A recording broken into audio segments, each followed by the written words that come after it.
But how do you? I mean, how do you deal with your friend having being diagnosed with cancer? Because that's a whole nother set of shoes. You know what I mean? It's like, okay, somebody had a bad day at work. Somebody had, their wife's driving them crazy, or their girlfriend or boyfriend or whatever.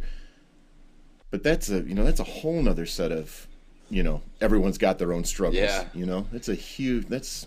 Yeah, I think for me that like, we obviously don't know what it's like to experience life from somebody else's point of view, but I think just the idea that, that you have some type of compassion and sympathy for, or empathy for, really is probably the best word, empathy for what somebody else is going through. Yeah. I know that kind of the hardest thing I ever walked through was when I was in high school. I had a younger brother who passed away, and the people that I felt like didn't understand, but the people I enjoyed the most, or that served me the most in that time, were not the people who came up and said, "Oh man, he's in a better place," or like, "How you doing?"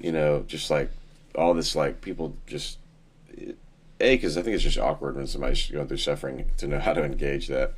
But really, the people who served me the best were the ones who just said, "Hey man, I'm here for you.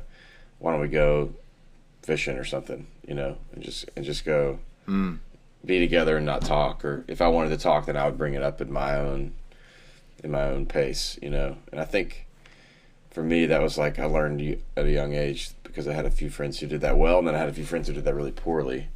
And so, and that was something. I was 17, so I was like the only one in my high school who was walking through something that was kind of at that level. And so I kind of saw firsthand what good empathy could be like. So yeah, obviously if somebody's walking through something super intense like cancer, or, who knows, there's lots of things that hopefully we'll never go through, Yeah, right. Yeah.